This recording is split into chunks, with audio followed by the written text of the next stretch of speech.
یو ډاکټر د یوې ښځې سره داسې ناروا عمل یعنې زنا وکړه. ښځې یې څه داسې واقعه بیانوي. که غواړئ چې د ټول معلومات نه خبر شئ ویډیو راسره تر اخره پورې وګورئ. کوم ملګري چې زموږ په چینل کې نوي دي او زموږ چینل یې نه سبسکرایب کړی نو مهرباني دې وکړئ زموږ چینل درسره سبسکرایب کړئ او خوا کې ورسره د ټلۍ نشان ووهه چې داسې معلوماتي ویډیوګانې درته په اسانه در ورسي. سلامونه دوستانو، نن درسره د یو داسې ښځې واقعه شریکوم چې هغې په خپله دغه ټول معلومات شریک کړي دي چې څنګه زما خاوند د پردو ښځو سره زنا او ناروا کارونه کول. حال دا چې خاوند یې ډاکټر هم او ډېر زیات عبرتناکه واقعه ده. تر اخرې پورې راسره پاتې شئ. دغه ښځه خپله واقعه بیانوي چې زه یو ورځ د خپل مریض سره هسپتال ته لاړم، نو هلته د یو ډاکټر خوښه شوم او بیا یې ما پسې رشته راولېږله او بیا یې ماته د واده اظهار وکړو او زموږ کورنۍ هم ښه وګڼل چې هلک په ښه نوکرۍ باندې و. په هسپتال کې ډاکټر او زما مور پلار ورته زما رشته ورکړه او زما سره یې واده وشو. داسې وایي چې د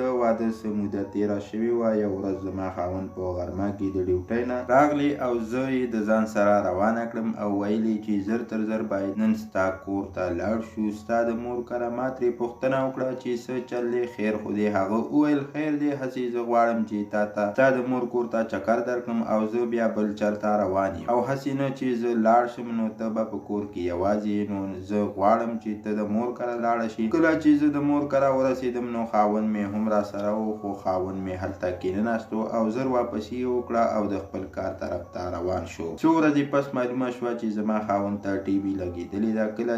کله چې هغه خپل ټسټونه وکړل او معلومات وشول نو دغه خبره رښتیا وه او خاوند یې چې یو ډاکټر هم او هغه خپل احساسات کنټرول نه کړل او اخر یې ویل چې په کومه ورځ ما ته د مور کره بوتلې وي نو زه بیرته کور ته راغلم او ما د یوې ښځې سره زنا وکړه. د زنا کولو نه بعد ما ته دغه ښځې وویل چې زما ټي بي ده نو ځکه ما ته هم ټي بي ولګېدله او اخر دا مرض دومره زیات شو چې دغه ډاکټر یې په کټ وغورځولو او بیا یې ښځې په بازار کې خیرات غوښتو او د خپل خاوند او د خپل خاندان کفالت یې کوو. دوستانو، په دې واقعه کې یو میسج هم دی که نن سبا دې د چا ور ووهو نو ستا ور به هم ووهلی شي. دوستانو، دا وه یوه افسوسناکه واقعه چې در سره مو شریکه. که ویډیو مو خوښه شوې وي نو لایک شیر کړئ او چینل در سره ضرور سبسکرایب کړئ. مننه کوم چې ویډیو مو سره تر اخره پورې وکتله او د بلې ویډیو پورې د الله په امان.